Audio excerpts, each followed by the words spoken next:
Kita sudah sampai pada hadis 9876 dalam kitab saya. Qala al-muallif rahimahullahu taala wa nafa'ana bihi wa bi ulumihi fid dharain amin.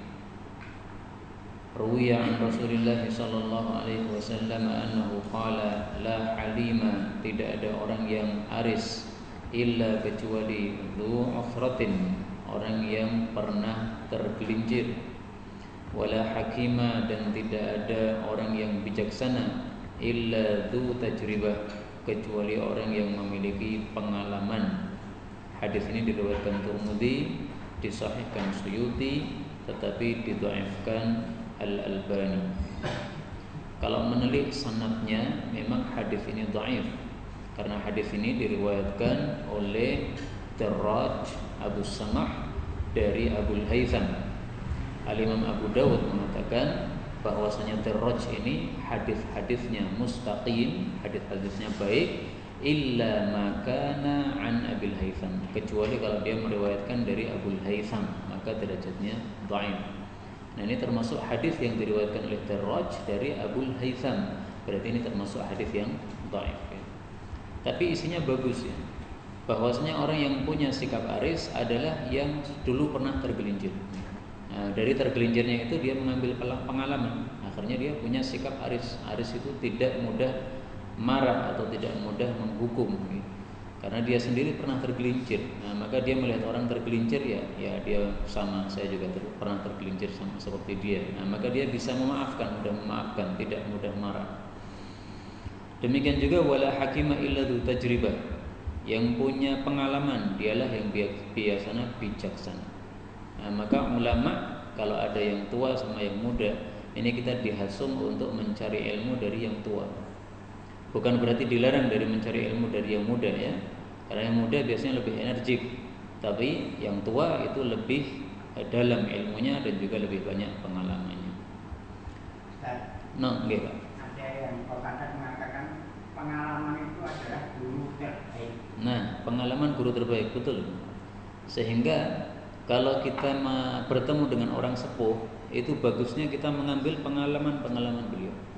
Mohon maaf Pak, mungkin dari sisi ilmu saya lebih banyak daripada panjenengan, tapi dari sisi pengalaman saya kalah jauh sama panjenengan. Nah, maka kalau saya bertemu panjenengan, itu saya ngambil ilmunya dari pengalaman panjenengan. Daripada saya mencoba sendiri, apa yang sudah antum coba saya ambil. Misalnya pengalaman poligami, piye rasanya poligami. Rasa nyoba, teko sang wis tau wae. Nyoba mungkin malah tambah remuk dewi panjenengan. Nah, maka tanya mana yang sudah berpengalaman. Saya tanya sama Ustaz Muin, gimana Ustaz poligami itu? Poligami rasanya sama kata beliau. Maksudnya tua nang padha wae. Mudeng mboten niku. Nggih ngoten niku lho. 877. La hima, tidak ada hima, tanah yang dibatasi, illa lillahi, kecuali untuk Allah, wali rasulihi, dan untuk Rasul sallallahu alaihi wasallam. Hadis riwayat Bukhari. Yang disebut hima itu adalah satu tanah yang dibatasi sehingga orang-orang yang punya gembala tidak boleh menggembalakan kambing ke situ. Lah kenapa dibatasi? Karena biasanya untuk kuda-kuda jihad atau untuk unta-unta zakat. Jadi unta baitul mal, kuda baitul mal, nah itu mereka butuh untuk makan. Nah, maka disiapi satu tempat khusus untuk kuda-kuda tersebut. Nah, sehingga rakyat yang lain tidak boleh untuk merumputkan kambing-kambing mereka di tempat itu. Nah, itu hanya boleh lillahi, untuk Allah, wali rasulihi, dan untuk Rasul sallallahu alaihi wasallam. Adapun penguasa enggak boleh. Misalnya nih, penguasa kota Solo, dia punya kambing banyak. Maka karena dia berkuasa, kemudian dia memberikan satu hima, ini khusus untuk kambing-kambing saya, enggak boleh. La hima illa lillahi wali rasulihi. Maka hadis ini membatalkan adat jahiliyah. Demikian juga hadis berikutnya 878. La hima, tidak ada tanah pembatasan lagi, tanah yang dibatasi lagi fil Islam, di masa Islam. Wala munajasah, dan tidak boleh, dan tidak ada lagi entul. Ini hadis dihasankan Suyuti tetapi didhaifkan Al-Albani. Tapi isinya dikuatkan hadis sebelumnya tadi ya, bahwasanya memang di dalam Islam sudah tidak boleh lagi membuat hima kecuali untuk Allah dan untuk Rasulnya, tadi untuk kuda-kuda zakat atau untuk unta-unta baitul mal, nih boleh. Adapun munajashah atau disebut an-najash, entul, itu adalah seseorang menawar barang dengan harga yang tinggi tetapi niatannya tidak untuk membeli, tetapi untuk menipu pembeli yang lain. Nah, itu biasanya sudah dilakukan kesepakatan, ada sekongkol antara si penjual dengan si pengentul ini. Nah, sehingga ada orang yang datang membeli jadi tertarik untuk membeli karena sudah ditawar oleh orang lain dengan harga yang tinggi, padahal barangnya barang murahan.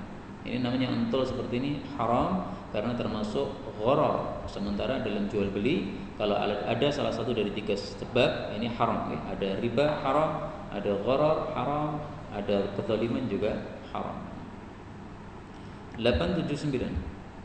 La haula wala quwwata illa billah. Ucapan la haula wala quwwata illa billah yang disebut hauqalah itu adalah dawaun, obat min tis'atin wa tis'ina da'an dari 99 penyakit. Ada yang penyakit corona, nah ini la haula wala quwwata illa billah obatnya. Aisaruha, yang paling ringan dari penyakit tadi adalah al-hammu, susah. Di susah itu termasuk penyakit nih, penyakit jiwa. Hadis diriwayatkan oleh Ibnu Abi Dunya. Hadis ini dihasankan oleh Suyuti dan didhaifkan oleh Al-Albani. Tapi ini kan hadis-hadis fadilah amal ya, sehingga diamalkan enggak apa-apa. Kalau kita lagi susah, nah, ucapkan la haula wala quwwata illa billah. Karena banyak hadis sahih menyuruh kita memperbanyak ucapan ini. Misalnya hadis Ibnu Majah, aktsir min qauli la haula wala quwwata illa billah. Ini sahih. Perbanyaklah mengucapkan la haula wala quwwata illa billah fa innaha kanzun min kunuzil jannah. Karena ucapan ini adalah satu simpanan di dalam jannah. Artinya kalau kita mengucapkan satu kali ucapan hauqalah, ada satu simpanan dalam jannah disiapkan oleh Allah. Nah, kita ngomong lagi nanti disiapkan lagi oleh Allah. Jadi pahalanya besar.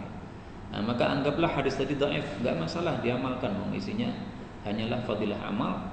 Yang penting kita melakukannya tidak meyakini sebagai sunnah Nabi sallallahu alaihi wasallam. Adapun hadis yang sahih tentang orang yang susah dia harus ngomong apa ya, yang selain ini banyak ya. Misalnya Allahu Rabbi la usyriku bihi syai'a. Idza asaba ahadakum hamun, kalau seseorang tertimpa susah, falyakul, hendaklah mengucapkan Allahu Rabbi la usyriku bihi syai'a. Ini sahih. Nah, sehingga ini diucapkan juga selain la haula wala quwwata illa billah ya, karena ini sahih. 880. La khizama, tidak ada khizam. Khizam itu adalah tali kekang. Wala zimama, dan tidak ada zimam, sama juga ya, zimam juga tali kekang. Wala siyahata, dan tidak ada siyahah. Siyahah itu meninggalkan negeri kita untuk keliling dunia, meninggalkan jamaah, meninggalkan Jumat ya, pokoknya menyendiri di tempat-tempat yang kita pergi ke sana. Wala tabattula, dan tidak ada tabattul. Tabattul itu meninggalkan nikah, tidak mau nikah. Wala tarahub, dan tidak ada tarahub. Tarahub itu sifat ruhban, yaitu fokus ibadah tanpa menoleh dunia sama sekali sehingga meninggalkan nikah dan sejenisnya. Jadi tarahub dengan tabattul itu mirip. Hanya kalau tarahub itu biasanya dilakukan oleh para ruhban, pendeta-pendeta di gereja. Fil Islam, di dalam Islam itu semuanya enggak ada. Hadis ini derajatnya dhaif tetapi isinya benar. Hadis ini bicara tentang adat-adat orang-orang zaman dahulu. Bani Israel itu melakukan khizam. Apa itu khizam? Khizam itu adalah hidung mereka itu dikasih tali. Jadi seperti hewan itu. Biasanya kuda kan ada tali kekangnya. Nah, mereka juga begitu. Nah, dalam rangka untuk menyiksa diri sendiri, dalam rangka untuk memfokuskan ibadah kepada Allah Subhanahu wa taala. Nah, ini jenis-jenis penyiksaan diri seperti ini dilarang di dalam Islam. Itu adalah tasyaddud, berlebih-lebihan dalam beragama yang dilakukan oleh orang-orang zaman dulu, jangan ditirukan oleh umat Nabi Muhammad sallallahu alaihi wasallam. Zimam juga begitu. Nah, ini bedanya zimam dengan khizam apa? Yang saya paham dari penjelasan para ulama itu hanyalah beda talinya aja.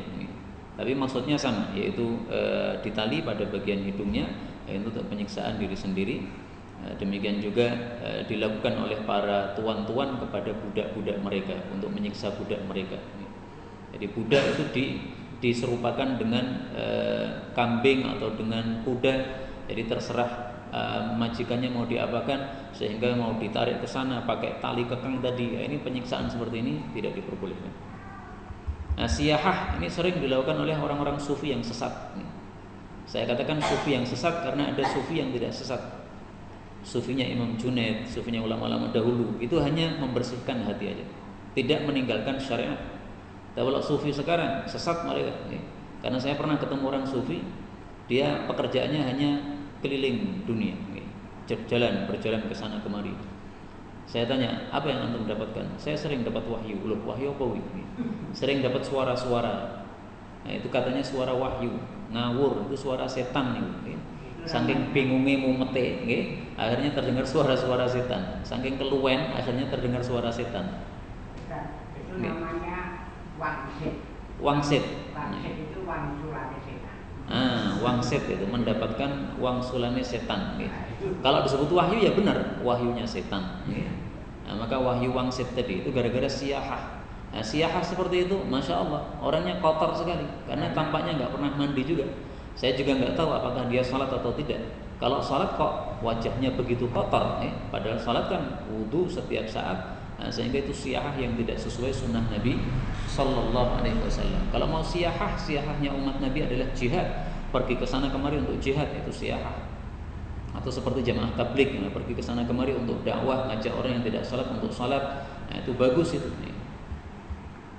881, la khaira, tidak ada kebaikan fil imarati, dalam kepemimpinan, lirajulin muslim, bagi seorang laki-laki yang muslim. Hadis ini dihasankan Suyuti, didhaifkan Al-Albani. Dan isinya pun ini hanya berkaitan dengan seseorang tertentu. Jadi tidak untuk umum. Karena banyak sekali orang muslim jadi pemimpin tapi kebaikan besar. Misalnya Umar bin Abdul Aziz jadi pemimpin, kezaliman jadi hilang. Umar bin Khattab jadi pemimpin, sudah semuanya kezaliman sirna. Nah, maka ini tidak ada kebaikan dalam kepemimpinan bagi seorang muslim. Ini satu kasus khusus di mana ada seorang sahabat Nabi Shallallahu Alaihi Wasallam datang kepada Nabi melaporkan, wahai Rasulullah, gubernur saya itu begini-begini, zalim sama saya. Karena dulu pernah sebelum dia jadi gubernur itu dia ada cekcok dengan saya. Nah, ketika dia jadi gubernur, merasa dia punya kekuasaan, akhirnya melanjutkan itu, mendolimi saya. Nah, maka Rasulullah berkomentar, nggak ada baiknya seorang muslim jadi pemimpin kalau seperti orang kayak tadi. Nah, maka ini satu kasus khusus, sehingga tidak diterapkan pada semua orang muslim. Tidak semua orang muslim jadi pemimpin jadi jelek, enggak. Bahkan ada yang menjadi kebagusan untuk umatnya. 882, la khaira, tidak ada kebaikan fi malin, dalam satu harta, la yurza'u minhu, yang tidak dikurangi darinya. Wa jasadin, dan tidak ada baiknya jasad, la yunalu minhu, yang tidak terkena musibah terhadapnya. Hadis riwayat Ibnu Sa'ad, derajatnya dhaif. Tapi isinya ya benar. Kita kalau punya harta tapi nggak pernah dikurangi untuk infak, jelek banget itu harta. Harta itu pemberian dari Allah, titipan. Nah, sehingga karena hanya titipan, ya kita serahkan kepada yang berhak menerimanya. Orang-orang kaya wajib zakat. Nah, maka harta kita tolong dihitung. Kalau sudah 40 juta itu sudah nisab. Nah, kalau sudah 1 tahun 1 haul berarti wajib keluarkan zakatnya. Maka ini harta yang tidak dikurangi untuk infak, nggak ada baiknya. Demikian juga jasad yang tidak ada musibah terhadapnya, tidak pernah sakit, nggak ada baiknya. Seperti Fir'aun katanya nggak pernah sakit. Saya baca dalam kitab Adabul Mufrad satu hadis yang sahih. Ada seorang Arab desa datang kepada Nabi SAW. Ditanya oleh Nabi, hal akhadatka umumil dam? Apakah kamu pernah mengalami umumil dam? Maka dia bertanya, apa sih umumil dam? Beliau mengatakan itu demam, itu namanya umumil dam. Dia mengatakan nggak pernah demam saya. Hal sudi'ta, apakah kamu pernah pusing? Kata Nabi. Dia mengatakan, pusing apa sih? Jadi pusing nggak pernah tahu dia. Nah, maka dijelaskan oleh Nabi, oh pusing itu gara-gara angin masuk dalam kepala kita, akhirnya kemudian mengenai urat, pusing. Nah, maka dia mengatakan, saya nggak pernah pusing. Nah, maka setelah orang itu pergi, Rasulullah sallallahu alaihi wasallam mengatakan man sarrahu ay yanzura ila rajulin min ahlin nar falyanzur. Siapa yang pengen melihat contohnya ini penghuni neraka orang kayak tadi. Enggak pernah sakit penghuni neraka itu, calon penghuni neraka. Karena kita manusia itu punya dosa. Nah, dosa itu dihapuskan oleh Allah dengan apa? Penyakit-penyakit. Nah, ini kalau ada orang punya dosa enggak dihapus dengan penyakit, ya numpuk terus, akhirnya nanti masuk neraka. Ini bukan berarti yang tidak pernah sakit nanti kekal di neraka, bukan begitu nggih. Tapi kita harus waspada ini. Kenapa kita enggak pernah sakit ini? Bahkan ada seorang sahabat Nabi setelah mendengar hadis-hadis seperti ini, dia berdoa kepada Allah, "Ya Allah, tolong berikan saya demam setiap hari." Dikabulkan oleh Allah, demam terus setiap hari. Tujuannya supaya dosanya gugur setiap hari, Pak. Tapi kita jangan nantang kayak begitulah. Kita nggak akan kuat dengan apa? Penyakit demam setiap hari. Itu kalau orang-orang sudah imannya kuat, silahkan doa begitu. Kalau untuk kita jangan. 883. Nah. Apa?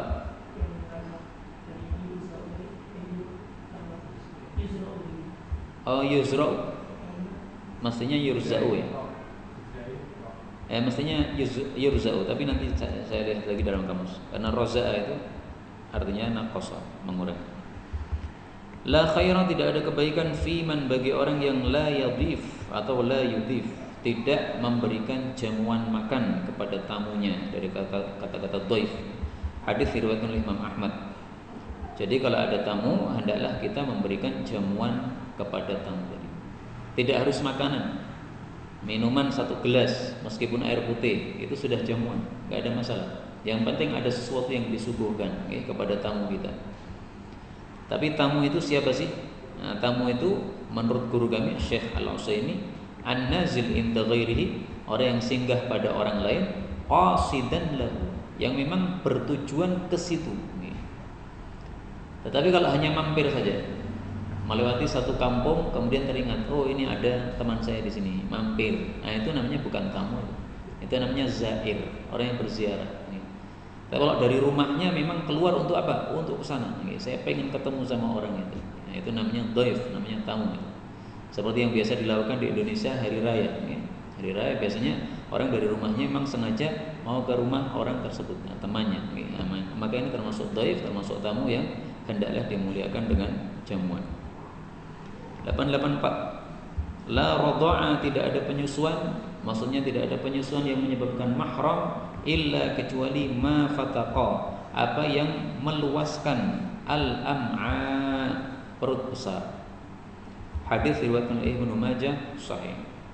Maksud hadis ini adalah penyusuan yang dilakukan oleh seorang wanita kepada seorang anak yang bukan anaknya. Ini tidak menyebabkan menjadi mahram, yaitu menjadi ibu susu, kecuali kalau anak itu masih kecil. Karena kalau anak itu masih kecil, dikasih susu, maka ini meluaskan perut besarnya, akan menyebabkan tumbuh dagingnya dari susu tadi. Maka diungkapkan dengan kata-kata fataqal am'a. Ini adalah di bawah usia 2 tahun. Kalau sudah di atas 2 tahun, maka ini penyusuan tidak ada gunanya untuk menyebabkan mahram sama sekali. Sehingga ini maksudnya adalah penyusuan yang menyebabkan mahram kalau usia bayi atau anak masih 2 tahun ke bawah. Itu maksudnya, kesimpulannya. Dan itu ada syaratnya, harus 5 kali susuan. 5 kali susuan itu maksudnya sekali disusui sampai kenyang berhenti. Itu 1 kali. Nanti kalau nangis lagi disusui lagi sampai kenyang berhenti, itu 2 kali dan seterusnya. 885. La ruqyata, tidak ada ruqyah illa kecuali min ainin, dari sebab ain, au humatin, atau humah.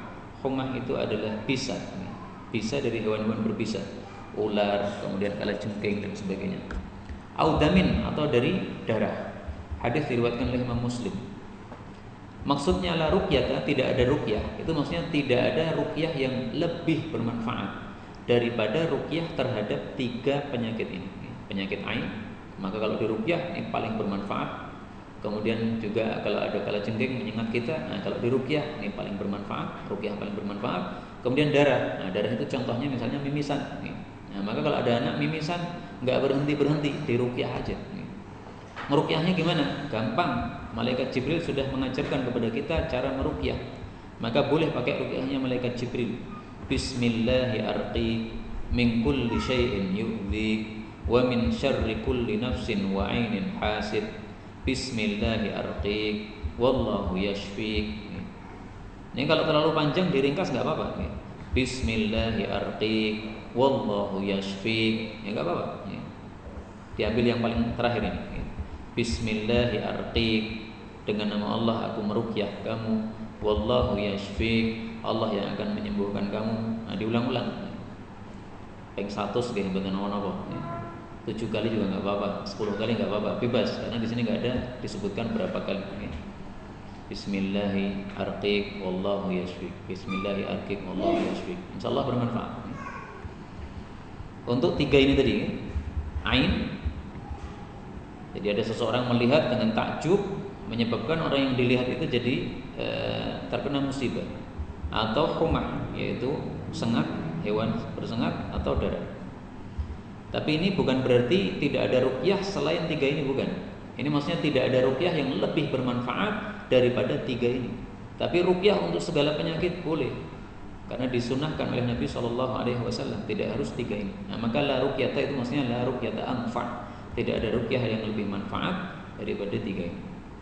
886. La zakata, tidak ada zakat fi malin, dalam satu harta, hatta yahula, sehingga berlangsung, alaihi, terhadap harta tadi, al-haul, 1 tahun. Hadis riwayat Ibnu Majah. Hadis ini menunjukkan bahwasanya syarat wajibnya zakat selain sudah mencapai nisab, itu juga sudah haul. Sudah haul yaitu sudah 1 tahun, ya. Nah, maka kalau ada seseorang mendapatkan harta warisan 40 juta, itu tidak langsung wajib zakat saat itu juga, enggak. Dia dapat warisan 40 juta. Nah, kalau 40 juta ini ternyata berjalan 1 tahun masih 40 juta, enggak kelong-kelong. Nah, ini berarti wajib zakat nanti. Tapi kalau setelah dapat 40 juta kemudian dipakai, akhirnya 1 tahun kemudian dihitung tinggal 30 juta, ya ini enggak ada wajib zakat juga, karena ketika haul belum mencapai nisab. Hadis tentang haul itu di sini dikatakan riwayat Ibnu Majah. Nah, ini kalau mau jujur ya, riwayat Ibnu Majah itu sanadnya dhaif karena ada rawi bernama Harithah. Kalau yang mau sanadnya baik itu riwayat Abu Dawud dari Ali bin Abi Thalib, sanadnya jayyidun. Nah, maka di sini takhrijnya kurang sempurna. Ini dia memilih takhrij Ibnu Majah dari Aisyah, padahal sanadnya dhaif. Lebih bagus riwayat Abu Dawud dari Ali yang sanadnya jayyid. 887. La zakata, tidak ada zakat fi hajarin, pada batu. Hadis ini derajatnya dhaif tetapi maknanya sahih. Memang tidak ada dalil sama sekali wajib zakat dalam batu-batu mulia. Sehingga batu yakut, batu lu'lu, kemudian zabarjad dan sebagainya, batu-batu mulia itu, intan, permata, mutiara, itu semuanya tidak ada zakatnya. Meskipun nilainya lebih mahal daripada emas perak. Loh, kok bisa gitu? Iya, karena masalah agama ini dalilnya tidak pakai nalar. Kalau kita pakai nalar, kita akan mengatakan emas perak ada zakatnya, berarti batu mulia yang lebih mahal lebih zakat. Itu kalau pakai nalar. Nah, masalah agama ini nggak boleh pakai nalar, pakai dalil. Nah, sehingga karena tidak ada dalilnya, zakat mutiara dan sebagainya itu memang para ulama katakan tidak ada zakatnya. 888. La sabaqa. Ini baknya di fathah ya. Di situ di fathah atau disukun? Fathah. La sabaqa, tidak ada hadiah lomba. Illa fi khuffin, kecuali pada khuf. Khuf itu adalah kaki unta. Au hafir, atau hafir. Hafir itu adalah kaki kuda. Au naslin. Naslin itu adalah anak panah ya, atau saham. Hadis diriwayatkan oleh Imam 4, sahih. Maksud hadis ini adalah kalau mau lomba jangan pakai hadiah, kecuali kalau 3 lomba ini. Maka lomba makan kerupuk selain itu jelek juga nggak boleh pakai hadiah. Kalau ada hadiahnya melanggar hadis ini. La sabaqa, nggak boleh ada hadiah lomba kecuali lomba 3 ini. Nah, lomba 3 ini apa saja? Lomba lari unta, 2 lomba lari kuda, pacuan kuda, dan 3 lomba anak panah. Nah, para ulama katakan ini hanyalah contoh-contoh saja. Sehingga yang semisal dengan ini yang bernilai jihad fisabilillah atau idat jihad fisabilillah itu semuanya boleh ada hadiahnya. Karena itulah para ulama kontemporer fatwakan lomba tahfidz Quran boleh pakai hadiah. Lomba tahfidz hadis boleh pakai hadiah. Kenapa? Itu termasuk jihad ilmu. Karena agama tegak dengan dua, dengan senjata dan dengan ilmu. Nah, maka dengan senjata diizinkan oleh Nabi ada hadiah, yaitu ini tadi 3 ini adalah berkaitan dengan senjata. Nah, maka satu lagi dengan ilmu boleh juga dengan hadiah. Selain itu nggak usah pakai hadiah. Selain yang bernilai jihad nih, tapi kalau ada nilai jihad, nah, maka di situ boleh pakai hadiah. Itu kalau sabaqah dia dibaca dengan ba yang di fathah. Boleh juga dibaca dengan sukun, la sabaqah. Kalau dibaca dengan sukun artinya tidak ada perlombaan. Jadi jangan mengadakan lomba kecuali kalau lomba onta atau kuda atau anak panah. Nah, maka lomba makan kerupuk kena ini Pak. Lomba makan kerupuk. Apa lomba apa itu? Lomba bawa kelereng pada apa? Pada sendok. Kena itu, kena hadis ini. Lomba orang genah ini. Lomba sing genah itu. Sing ada nilai jihadnya. 889. La samara, tidak ada ngobrol malam illa li musallin, kecuali orang yang salat au musafir atau musafir. Hadis riwayat Ahmad sahih. Maksud hadis ini adalah malam hari ba'da isya itu makruh untuk ngobrol kecuali kalau ada perlunya. Nah, maka contoh perlu bagaimana? Disebutkan dalam hadis ini musallin, orang yang salat. Misalnya kondisi salat tarawih. Zaman dulu salat tarawih 2 rakaat salam, 2 rakaat salam, kemudian istirahat. Nah, istirahat ini ngobrol-ngobrol, enggak ada masalah. Sambil ngopi-ngopi, sambil ngobrol, enggak apa-apa. Seperti zaman sekarang juga ada itu. Musafir juga begitu. Musafir perjalanan jauh, kalau enggak ngobrol ngantuk. Nah, maka kita sebagai orang yang berada di depan nemani sopir, ngajak ngobrol terus, biar sopirnya orang ngantuk, enggak apa-apa. Ini diperlukan. Kalau tidak diperlukan maka jangan. Kenapa? Karena ngobrol malam ini kalau berkelanjutan terus dikhawatirkan akan menyebabkan sholat malamnya jadi keter nanti. Kita ngobrol terlalu malam sampai jam 11, akhirnya nanti bangun pas 4:30 adzan subuh, baru bangun. Padahal biasanya bangun jam 3. Ini gara-gara ngobrol malam. Maka dilarang oleh Nabi karena memadharati sholat tahajud atau memadharati sholat subuh kita. 890. Karena itu kesimpulannya gini, setiap yang bisa memadharati salat tahajud kita atau salat subuh kita itu harus dihindari. Apapun yang memadharati salat tahajud kita hindari. Yang memadharati salat subuh kita juga begitu, dihindari. Tidak harus ngobrol, kan enggak harus ngobrol. Sekarang orang enggak ngobrol tapi bawa HP. Buka YouTube terus sampai jam 12. Kenapa? Karena YouTube-nya gratisan. Ya gratisan silahkan gratisan, tapi sampai jam 12 dulu nopo nih, menyebabkan subuhnya keter atau tahajudnya keter. Ya kalau lihat YouTube untuk kajian kitab, khatamkan kitab, enggak apa-apa itu. Insya Allah itu orang seperti itu tidak akan keter tahajudnya, karena setelah selesai kajian dia pasti akan sempatkan sholat tahajud. Kalau berfilm, nah itu pasti nanti keter tahajudnya. 890. La syuf'ata, tidak ada syuf'at illa kecuali fi darin, pada rumah, au aqarin atau aqar. Aqar itu apa? Setiap harta yang tetap, jadi enggak pindah-pindah, yang ada pokoknya, ya maksudnya yang tidak pindah-pindah gitu. Seperti misalnya apa? Kebun, kemudian rumah, bangunan, itu aqar namanya. Hadis ini derajatnya dhaif, sehingga tidak bisa dijadikan sebagai dalil. Syuf'ah itu apa? Syuf'ah itu adalah hak bagi seseorang yang berserikat dengan orang lain untuk membeli bagian serikatnya, bagian teman serikatnya tadi. Misalnya gini, saya punya tanah tetapi milik 2 orang, saya sama teman saya, separuh-separuh. Jadi nilainya misalnya 1 miliar, luasnya 1 hektar misalnya. Nah tapi milik berdua, nah ini berarti kan separuh-separuh nih. Nah maka kalau teman saya tadi ingin menjual haknya dari tanah tadi, itu harus minta izin kepada saya. Nggak boleh diam-diam tiba-tiba langsung pindah tangan, kemudian langsung nelpon kita, kemarin sudah saya jual. Nggak boleh seperti itu. Itu namanya hak syuf'ah.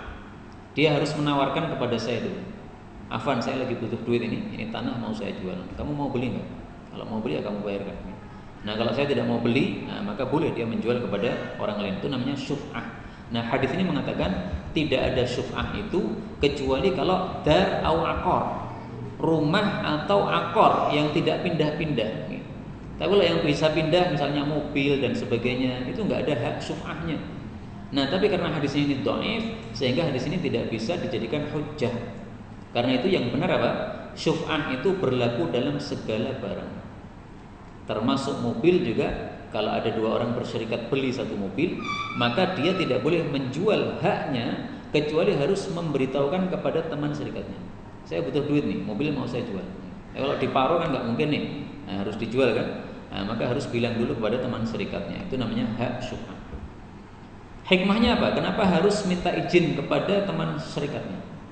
Karena bisa jadi dia akan termadharati gara-gara ada teman serikat yang baru.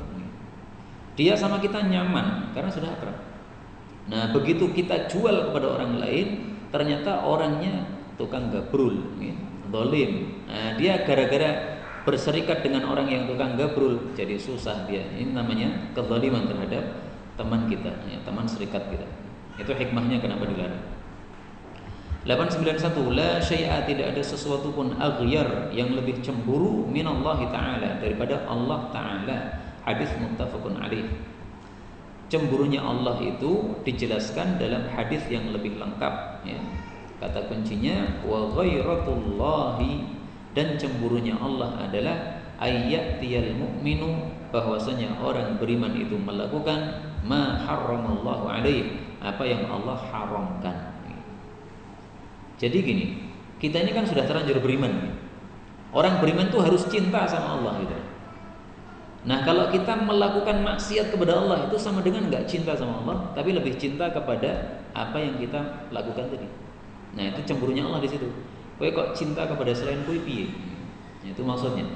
Nah, maka harus cintanya fokus kepada Allah Subhanahu wa taala, sehingga dibuktikan dengan apa? Tidak maksiat kepada Allah Subhanahu wa taala. Allah menyebutkan dalam Al-Qur'an tentang cintanya orang beriman kepada Allah, surat Al-Baqarah ayat 165. Walladzina amanu asyaddu hubban lillah. Orang-orang beriman itu lebih dahsyat cintanya kepada Allah Subhanahu wa taala. Nah, maka kalau orang beriman itu imannya sudah kuat, itu mau maksiat sedikit pun itu susah. Disuruh nutup Jumatan enggak berani. Kenapa? Wah, ini enggak bisa ini. Ini perintah dari Allah Jumatan ini ditutupi. Ini berarti saya lebih cinta kepada pemerintah yang menyuruh nutup Jumatan daripada cinta kepada Allah. Enggak bisa. Nah, ulama-ulama yang muncul kemudian mengatakan enggak boleh nutup Jumatan gara-gara takut corona, ini menunjukkan sudah cintanya kepada Allah dahsyat, sehingga enggak berani menutup Jumatan, enggak berani. Karena apa? Takut kepada Allah Subhanahu wa taala. Allah khawatir kalau Allah cemburu kepada dia karena melakukan atau lebih cinta kepada selain Allah Subhanahu wa taala. Ya alhamdulillah, setiap masa itu enggak pernah kosong dari ulama-ulama yang seperti itu. Enggak mungkin pernah kosong. Jadi Allah pasti akan menjaga umat Islam ini, ada muncul ulama-ulama kayak begitu. Tidak hanya di Solo saja ya, tidak hanya di Indonesia saja. Di ulama-ulama Mesir juga saya temukan, di YouTube saya temukan Syekh Mustafa Adawi fatwakan tidak menutup Jumatan. Kemudian juga ada banyak ya beberapa masyayikh yang sudah saya kumpulkan fatwa mereka dari YouTube saya lihat. Ayat 892, la sarurata, tidak ada sarurah fil Islam, di dalam Islam. Hadis riwayat Abu Dawud sahih. Sarurah itu nama lain dari tabattul. Tabattul tadi apa? Meninggalkan nikah. Jadi tidak mau nikah karena pengen fokus ibadah, itu namanya sarurah. Kalau orang tidak ada keinginan untuk nikah, dia tidak nikah nggak apa-apa. Itu bukan tabattul itu. Tabattul itu sebenarnya dia punya keinginan nikah, tapi dipaksakan untuk tidak mau nikah sehingga dia pilih fokus ibadah saja. Itu tabattul. Kalau memang dalam jiwanya saya nggak punya ketertarikan untuk nikah, aku ndelok wong wedok karo tembok padha wae nggih. Nah, itu enggak apa-apa, enggak menikah. Maka menikah itu tidak wajib bagi orang yang memang tidak memerlukan kepada nikah tadi. Tapi kan rata-rata orang perlu nikah lah Pak. Manusia laki-laki itu rata-ratanya lihat perempuan itu cantik gitu, indah. Nah, sehingga wajib secara umum untuk seluruh manusia menikah. Tetapi bagi orang-orang khusus yang memang tidak ada kecenderungan sama sekali kepada para wanita, di sini para ulama fatwakan tidak wajib untuk menikah. Contohnya siapa? Misalnya Imam Nawawi itu sampai mati tidak menikah. Imam Ibnu Jarir At-Tabari sampai mati tidak menikah. Imam Ibnu Taimiyah sampai mati tidak menikah. Ini saya melihat biografi mereka, bahwa mereka itu orang-orang yang melihat wanita itu nggak tertarik. Jadi sudah habis pikirannya untuk ilmu tok, sehingga nggak sempat mikir yang lain. Kalau kita kan mesti mikir wanita, mikir duit, mikir panganan, apa mulai Pak? Makanya saya dipikir, nah, banyak dipikir. Nah, harta tahta apa? Nah, wanita tadi sudah punya istri masih ngelirik nambah meleh. Itu karena kita emang pikirannya bermacam-macam. Nah, kalau ulama-ulama besar tadi itu tidak menikah karena memang fokusnya satu, ilmu aja udah. Sibuk dengan ilmu ini udah nggak sempat mikir yang lain. Bukan berarti itu lebih bagus ya, bukan ya. Lebih bagus memang seperti Nabi, yang menikah, ya ilmu, ya segala macam. Tapi maksud saya memberikan udzur kepada mereka kenapa mereka tidak menikah, karena tidak ada ketertarikan kepada wanita. 893. La salata, tidak ada salat ba'da subuh, setelah subuh, hatta tartafi'a syamsu, sampai matahari meninggi. Tartafi' meninggi itu maksudnya tidak hanya terbit saja, tapi sampai lepas dari ufuk. Ini ufuknya. Nah, ini sampai lepas, namanya naik, tartafi'.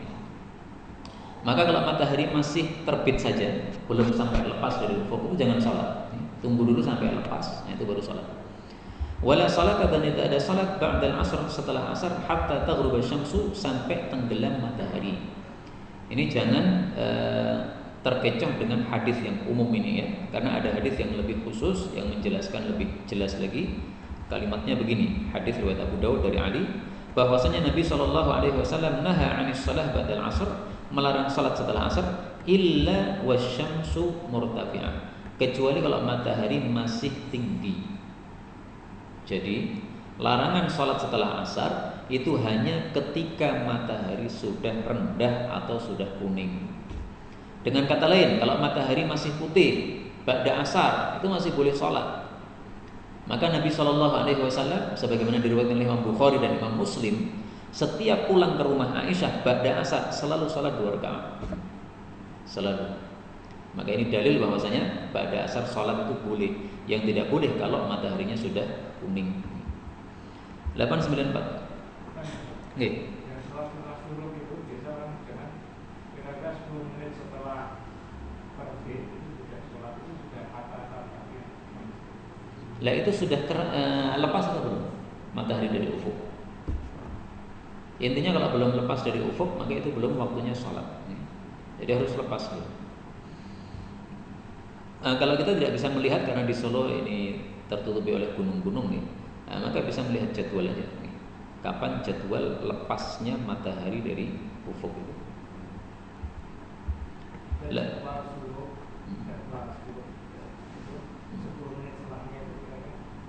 Nah, saya nggak paham yang dimaksud jadwal syuruk itu apanya itu? Itu apakah ketika matahari mulai muncul, ataukah ketika sudah lepas begini? Nggak paham maksudnya. Syuruk itu maksudnya gimana? Yang jadwal-jadwal itu perlu diperjelas dulu. Kalau maksudnya adalah ketika sudah lepas ketika sudah nempel pada ufuk ini, sudah sesar tapi belum lepas nih. Nah, maka 10 menit ya pasti udah. Tapi kalau dimulai dari muncul pertama kali. Nah, apakah 10 menit ini sudah lepas atau belum? Wallahu a'lam. Karena masa terbitnya ini saya berapa menit saya nggak tahu. Tapi saya pernah dengar katanya 15 menit. Maka saya melihat orang-orang itu tergesa-gesa nih, pada subuh kemudian segera sholat sunnah. Tunggu dulu sampai lepasnya matahari. Berdasarkan sabda Nabi jelas. 894. La salata, tidak ada salat liman lam yaqra, bagi orang yang tidak membaca bi Fatihatil Kitab, surat Al-Fatihah. Yaitu maksudnya tidak sah salat orang yang tidak membaca Al-Fatihah. Tapi ada pengecualiannya. Yang pertama, orang yang tidak bisa membaca Fatihah, baru saja masuk Islam, suruh membaca Al-Fatihah nggak bisa, maka dia boleh untuk membaca apapun. Para ulama katakan boleh diganti dengan ayat yang lain, dibaca 7 ayat atau 7 kali. Misalnya, saya biasanya Yasin, ya wes, Yasin ping 7, atau Toha sampai 7 kali. Nah, Fatihah belum bisa. Pengecualian yang kedua, kalau ada makmum masbuk dan dia masih mendapati ruku' imam, maka ini menurut sebagian mazhab dia dimaafkan, Fatihahnya ditanggung imam berdasarkan sabda Nabi, al-imamu dhamin. Meskipun ini masih khilafiyah ya, tapi intinya hadis ini ada pengecualian.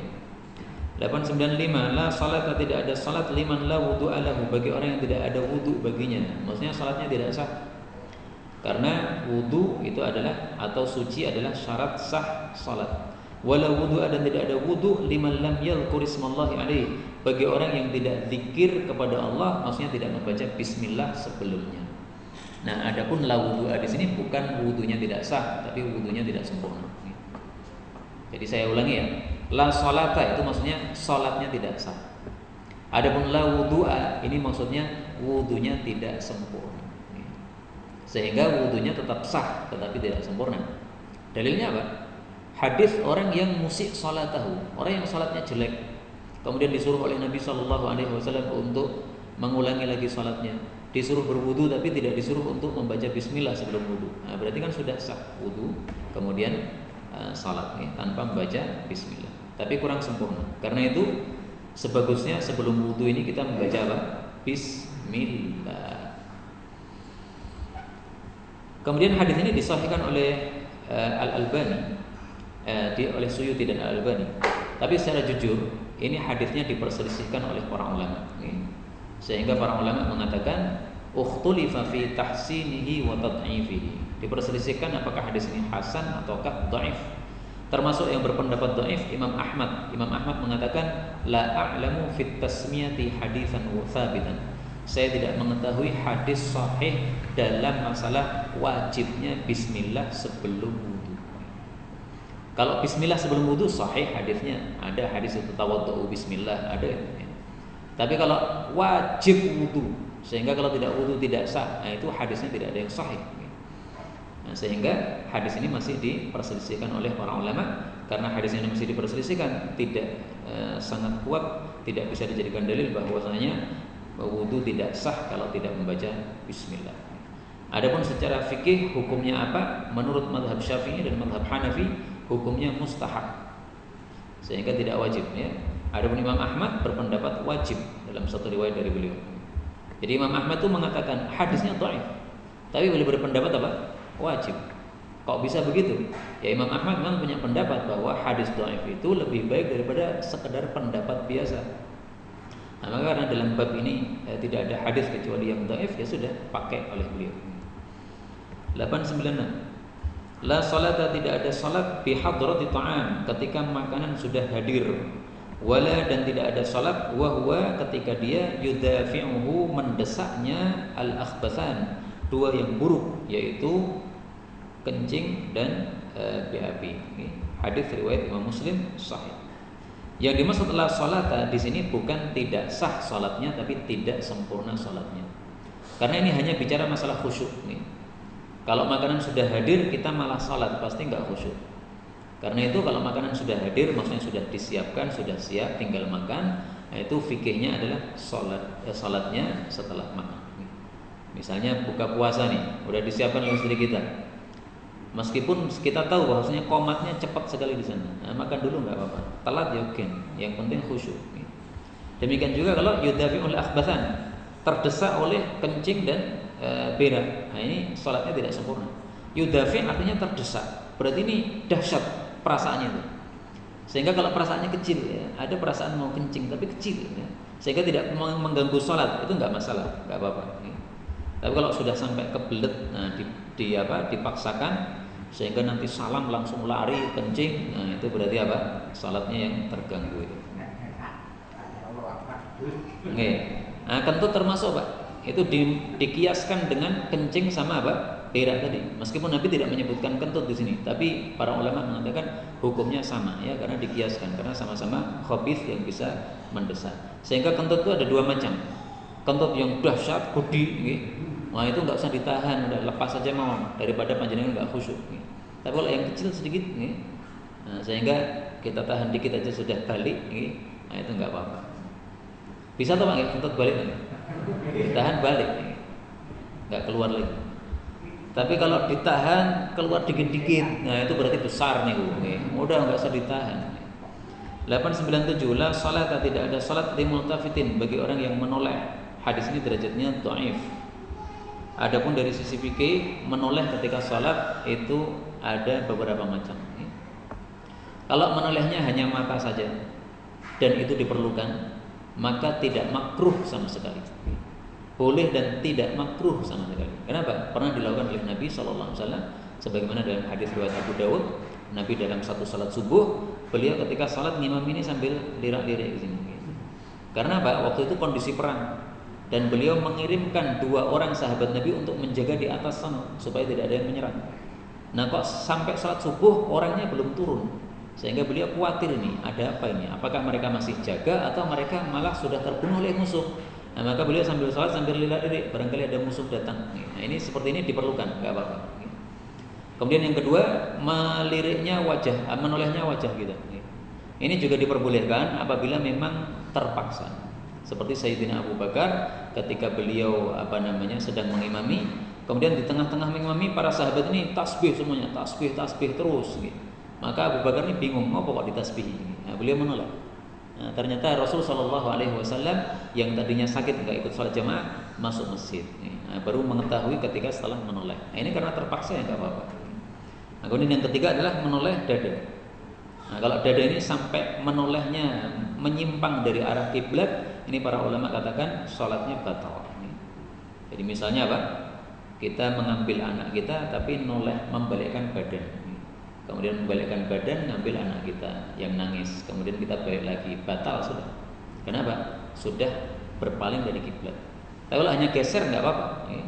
Anak kita di samping, kita geser masih menghadap kiblat, dadanya masih menghadap kiblat. Kemudian gendong anak kita, nggak apa-apa. Karena Nabi juga pernah, beliau sholat di rumah, kemudian diketuk pintunya oleh Aisyah, beliau membukakan pintu. Nah, ternyata pintunya di arah kiblat. Nah, maka maju ke arah barat. Kalau orang Indonesia bukankan pintu, balik lagi mundur, ya ini tidak membatalkan salat kita. 898 la salat, tidak ada salat li jaril masjid, bagi tetangganya masjid, illa fil masjid, kecuali di masjid. Hadis ini karena derajatnya dhaif tidak bisa dijadikan dalil. Jarul masjid, tetangga masjid, itu disebutkan dalam riwayat Imam Syafi'i, ada tambahan wajarul masjid, yang dimaksud tetangga masjid adalah man asma'ahul munadi, orang yang mendengar suara muadzin, itu tetangga masjid. Tapi kalau terlalu jauh dari masjid sehingga muadzin yang normal, yang tidak pakai alat pengeras suara, itu suaranya tidak terdengar, maka itu bukan jarul masjid. Seperti misalnya mungkin di daerah Kalimantan, masih jauh sekali perumahan, kemudian dia tidak mendengar azan, meskipun tahu di sana jauh ada masjid, itu tidak wajib untuk salat jamaah di masjid. Tapi kalau orang-orang kota seperti kita, ya pasti mendengar azan, hendaklah salat di masjid. Kalau tidak salat di masjid, ini diancam la salat, tidak ada salat, maksudnya salatnya tidak sah. Tapi hadisnya dhaif ya, tidak bisa dijadikan dalil, sehingga salatnya masih sah meskipun di rumah, tapi jelek. 899 istilahnya laki-laki banci, karena apa? Menyerupai para wanita yang tidak wajib untuk jamaah di masjid. Maka kalau ada laki-laki tidak jamaah ke masjid itu kasih kerudung aja Bang. Kasih kerudung masih nggak ke masjid, kasih softtek mungkin lagi haid. 899 la darara, tidak ada madarat, wala dirara, dan tidak boleh saling memadarati. Yang dimaksud darar itu adalah memulai kemadaratan, kita mengganggu orang. Kalau dirar itu adalah membalas kemadaratan. Jadi Nabi melarang kita memulai membuat madarat, membuat onar. Nabi juga melarang kita untuk membalas kemadaratan. Jadi kemadaratan diapakan? Ya udah, dihindari aja. Tapi jangan dibalas gitu.